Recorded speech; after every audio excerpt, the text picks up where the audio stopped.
Encore quelques stigmates, bonjour à tous de la nuit avec des gens qui dorment derrière moi. Eh bien, bienvenue au Racing Kart de Cormeilles pour suivre cette édition des 24 heures Grand Défi Entreprise 2015. Alors, on va commencer par un petit point de la course pour cette prise d'antenne, pour ceux qui viennent de nous rejoindre, pour faire un point sur eh bien, ce qui s'est passé un petit peu depuis hier soir. Alors, peut-être des gens qui ont fait un peu la grasse matinée ce matin, qui ne rejoignent que maintenant. Je vous rappelle qu'on a changé de sens et maintenant on tourne dans le sens horaire des aiguilles d'une montre. Eh bien, toujours en tête, nous avec plus de 1070 tours couverts, nous avons Emernet, mais qui a que 13 arrêts au stand, alors que le kart numéro 17, qui est deuxième à l'heure actuelle, lui compte 15 arrêts, donc virtuellement en premier. Voilà, on voit le team Avocart eh bien, qui fait son changement de pilote. Le team Avocart eh bien, dont Jean-Pierre Tripault va laisser le volant, était en 8e position. Et c'est donc Roland Poinard qui va se relancer pour un long relais d'ici la fin de la course.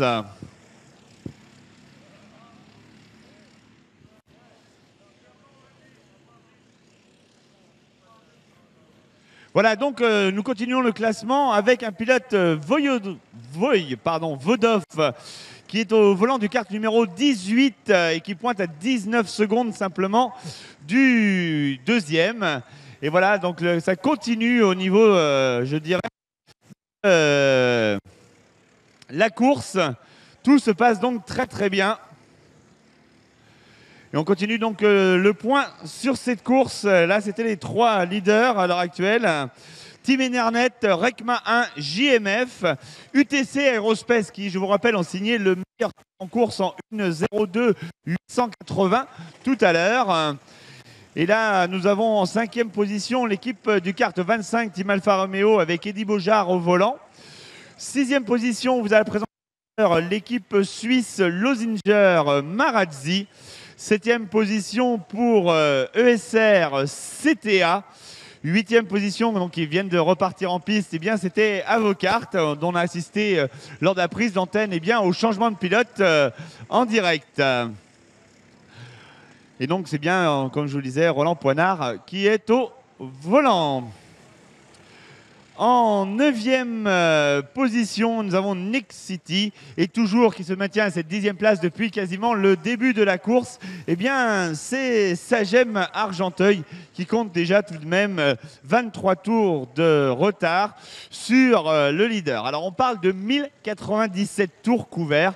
Je vous rappelle que la piste fait 1200 mètres et donc ça représente déjà plus de 1000 km effectués par les pilotes présents. Je vous rappelle, 156 pilotes exactement sont réunis aujourd'hui sur le site du RKC sous le soleil. On a vu hier une petite averse en fin d'après-midi qui est venue un petit peu bouleverser la donne. Voilà, alors on va continuer un petit peu le tour des stands et on va commencer par l'équipe Europierre. Voilà, on va demander donc à un des responsables de venir nous voir. Il va nous présenter un peu cette société, une société importante, toujours présente. C'est pas la première fois que vous participez aux 24 heures. Et donc, Europierre présente dans la course. Absolument. Donc, 3e participation en 3 ans. Toujours autant de plaisir et de convivialité au sein du RKC. Et nous serons là de nouveau l'année prochaine avec un grand plaisir. Voilà, le top 20, pour le moment, l'objectif final, c'est quoi? Bon, là, on va essayer de se maintenir au top 20, mais l'objectif est réalisé puisqu'on voulait faire au minimum entre 20 et 25, donc déjà avec de très belles qualifs. Et la nuit nous a un petit peu été défavorable au sein du classement, mais l'équipe s'accroche et notre objectif c'est rester à cette place-là. Alors expliquez-nous justement ce qui s'est passé dans la nuit, parce que vous nous dites que la nuit était défavorable pour vous. Alors qu'est-ce qui s'est passé? Expliquez-moi. On va dire sur certains pilotes de la team, on a eu un petit baisse de forme. Donc à ce moment-là, les chronos ne sont pas défilés. Et puis la fatigue étant là, on s'est un peu plus reposé, on s'est requinqué. Et puis là, on s'est fixé un nouvel objectif. Voilà, on va vous laisser donc gérer cette fin de course. Maintenant, il reste 3h37 de course. On tient le bon bout, on va dire, non? Physiquement, on apprécie de voir ce chrono à 3h37. Absolument. Là, on a repris des forces et on va aller au bout. Merci. Voilà, et là on voit, on discute stratégie et pilotage. Alors on va essayer de se glisser un petit peu vers l'équipe. Non, continuez, je vous en prie, Next City, donc, qui nous parle un petit peu du ressenti en piste. Allez-y, continuez, je vous écoute. Bon, écoutez, le ressenti en piste est très bon. Là, on a une température qui chauffe, là, ça monte bien, donc beaucoup de motricité. Je pense que là, il y a moyen de faire des temps, de faire tomber ça. Bon.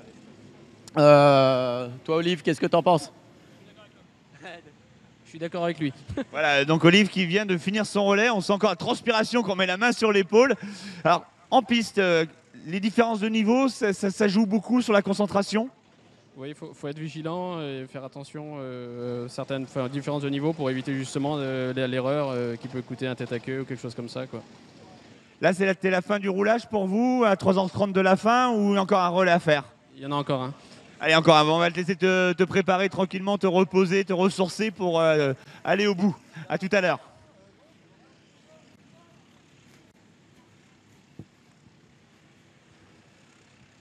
Allez, on continue notre tour des stands avec l'équipe GTM Sport. Alors GTM Sport, on va les sortir de leur beau drapeau qui présente leur entreprise.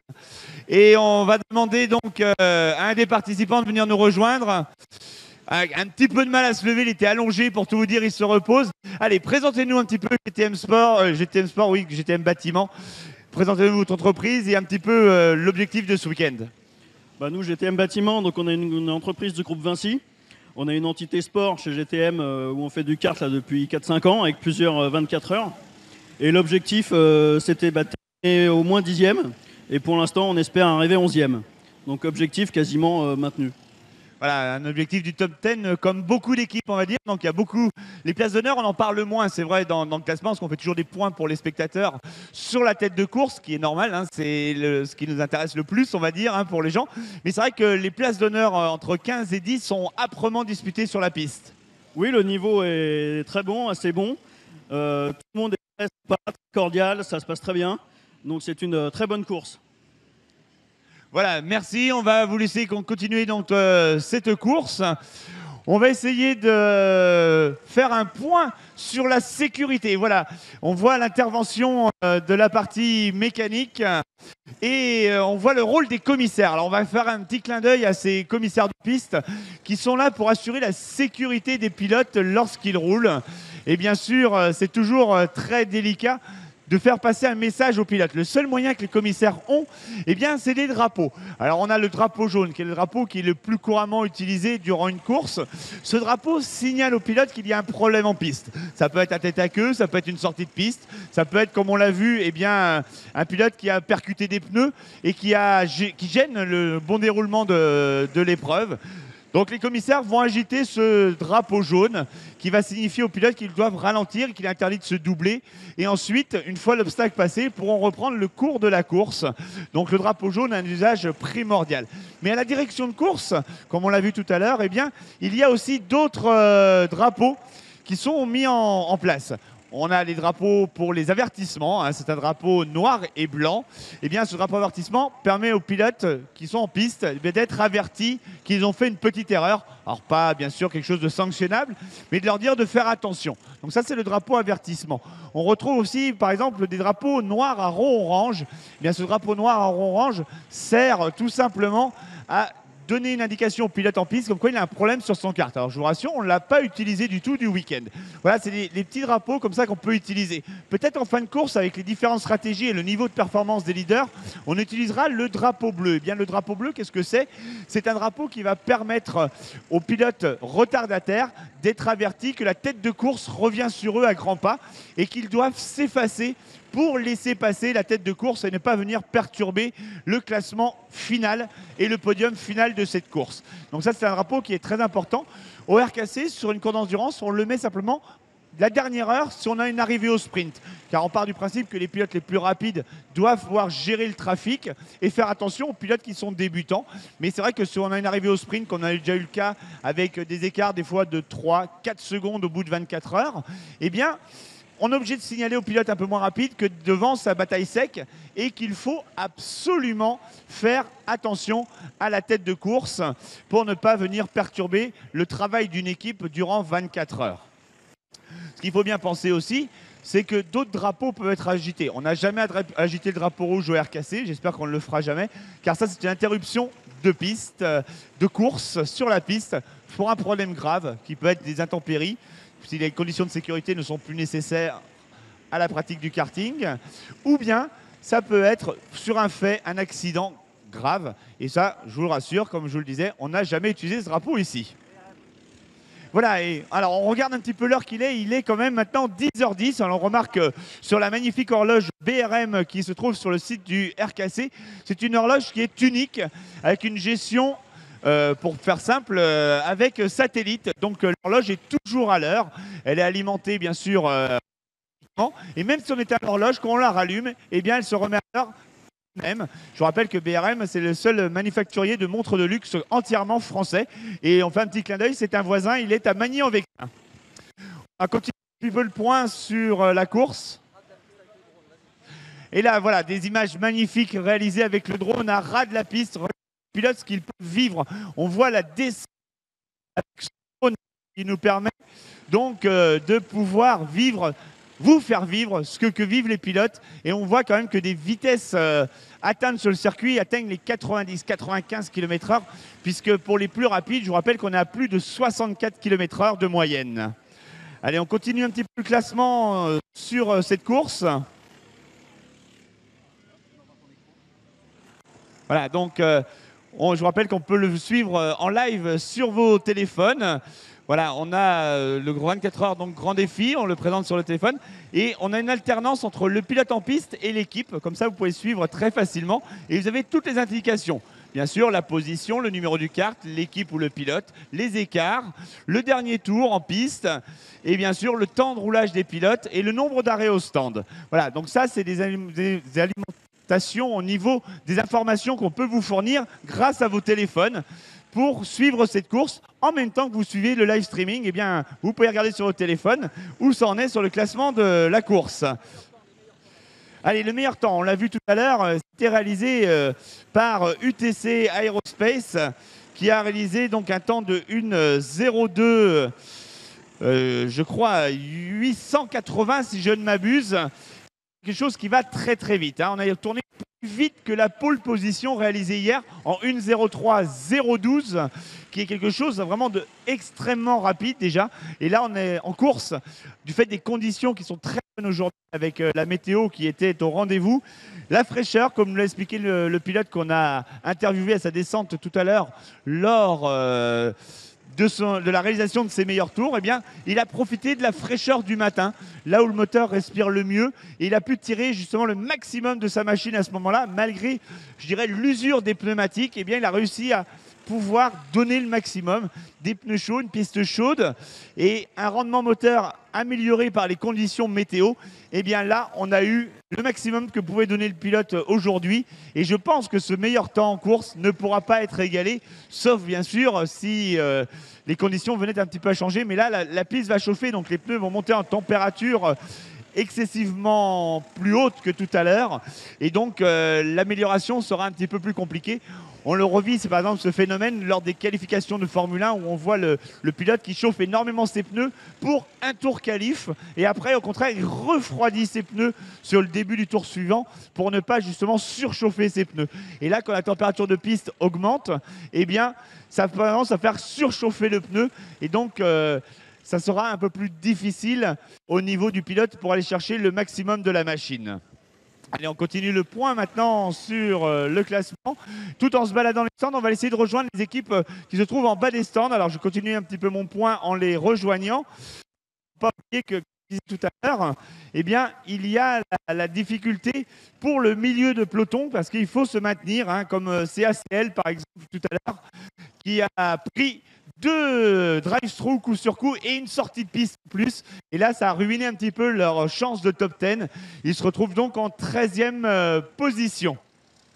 Voilà, on va essayer de voir si l'équipe Lapeyre pourrait me rejoindre au bas des stands parce qu'ils ont une petite particularité sur leur carte. Le team Lapeyre, s'il vous plaît. Ah, je crois que là, c'est l'heure de la sieste, personne ne veut se déplacer. Eh bien, dans la petite particularité, c'est qu'ils ont mis un A sur l'arrière de leur carte, car c'est des premières fois qu'ils participent à une épreuve comme ça. Et quand ils ont vu le niveau, ils ont voulu signaler aux pilotes qui les plus rapides qu'eux, qu'ils étaient débutants, apprentis pilotes de 24 heures, en mettant un A sur l'arrière du kart. Voilà, on voit un des membres de l'équipe Lapeyre qui va venir me rejoindre. Je vais avancer à son niveau. Voilà, alors, je disais une anecdote qu'on avait discuté tout à l'heure sur le A sur l'arrière du kart. Vous aviez mis ça justement pour signifier aux pilotes très rapides que vous étiez un petit peu débutant et, comme on l'a dit tout à l'heure, de ne pas se faire pousser en permanence par les plus rapides. C'est ça, c'est notre deuxième participation et on n'est pas dans les plus rapides. L'année dernière, on a fini dernier. Là, on se bat pour finir 30e. Voilà. Donc une progression par rapport à l'année dernière, puisqu'il y avait 36 équipes en 2014, la 35 cette année. Eh bien, 36e, là on est dans le top 30 maintenant. Peut-être grappiller encore quelques places d'ici la fin de la course. Donc une vraie progression au niveau de l'équipe. Déjà, arriver à la 30e place et essayer de la conserver, ça sera bien. Merci. Voilà, et donc le team Lapeyre, présentez-nous un petit peu votre société, bien sûr. On est là aussi pour ça, hein, c'est les 24 heures grand défi entreprise. Donc présentez-nous un petit peu Lapeyre. Alors, on représente le magasin d'Herblay. Il y a un petit peu de tout le monde, la vente, la logistique qui est venue sur la compétition. On a eu 2-3 abandons dans la nuit et puis voilà, on va essayer de progresser et de revenir l'année prochaine pour gagner un petit peu de place. Donc c'est des pilotes qui n'ont pas tenu physiquement, c'était très dur alors cette nuit. Expliquez-nous un petit peu comment on ressent quand on est complètement amateur comme vous, parce qu'il ne faut pas oublier que c'est une course qui est ouverte aussi aux amateurs. On parle toujours de la tête de course qui va très vite, mais il y a aussi des pilotes débutants, amateurs, qui viennent juste pour le plaisir, mais qui se rendent compte que physiquement c'est quand même dur de tenir. Est-ce que c'est parce qu'on n'était pas assez bien préparé, on pensait que ça allait être plus facile? Je pense que pour certains, ils ont négligé le côté sportif de l'événement. Ils ont vu ça comme l'après-midi karting avec le boulot et ça n'a rien à voir du tout, quoi. Donc un petit peu impressionnant dans la nuit et voilà, ce qui a engendré 2-3 abandons chez nous. D'accord, je vous remercie, je vous laisse continuer. On vient de voir Eiffage Construction qui est rentré dans les stands. On va donc continuer ces petits tours des entreprises. Donc là, on est avec les teams Tenzini, voilà. Team Tenzini, la position à l'heure actuelle 21, 21e, c'est très dur. Voilà, c'est pour ça qu'on insiste sur le fait que le milieu de peloton, on n'en parle pas assez, mais c'est toujours là où il y a les plus grosses batailles en fin de compte, parce que les avant-postes, eh bien, ils avancent. Ils sont là, ils envoient du lourd et ça passe. Par contre, quand on est dans les places d'honneur, je dirais entre 20 et 10e, il y a une bataille à distance. Il faut gérer le trafic des personnes moins rapides qui sont derrière, mais il y a aussi pas gêner les leaders. Donc il faut toujours juger sans contrecarrer sa performance. Exactement, fallait gérer les arrêts, fallait gérer les changements de pilote, c'est pas évident et quand on fait pas les 24 heures régulièrement, c'est physiquement très compliqué à gérer. Alors on en revient encore sur le côté physique de la chose. C'est vrai qu'on parle beaucoup du côté physique. Alors c'est pas infaisable bien sûr, mais c'est vrai qu'on rentre tellement dans le jeu, on se tétanise un petit peu. Les articulations, on nous a dit tout à l'heure que c'était un petit peu dur par rapport à la position de pilotage. Expliquez-nous un petit peu comment vous améliorez un petit peu le confort quand vous prenez le volant. Vous avez le réglage du siège, par exemple, diverses petites choses, les surpédales. Expliquez-nous ça, comment on va aménager son cockpit de pilotage pour être mieux positionné possible pour un relais d'1 heure ou 2 heures. On essaye de trouver des solutions, on met des mousses dans le dos, on essaye d'avoir des positions confortables avec le siège, les pédales comme vous avez dit, et puis surtout on essaye de faire des relais qui sont adaptés à chaque personne pour que physiquement ça puisse tenir jusqu'au bout des 24 heures. Vous êtes combien dans l'équipe à rouler là? Nous on est 4, donc on fait des relais de 1h30 à 2 heures pour aller jusqu'à 6 heures de roulage chacun.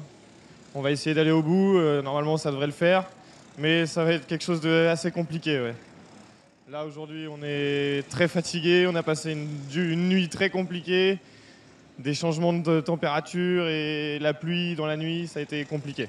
Ah, la pluie c'était avant la nuit. C'était avant la nuit la pluie. Vous dormiez déjà ou quoi? Non, pas encore, mais bon, voilà, on essaye de gérer en fonction des différents faits de course. Voilà, et on va se quitter donc l'équipe Tenzini sur ce beau témoignage avec un pilote qui a bien donné, on dirait, et qui va donner encore jusqu'à la fin de la course. Bon courage à vous. Allez, on va être le moment où on va devoir se quitter. Le live, malheureusement, se termine. C'est toujours très vivant. On a toujours plein d'informations à vous donner pour vous faire vivre cette course de 24 heures. On se donne rendez-vous donc à 11 h pour la suite de cette aventure. Merci.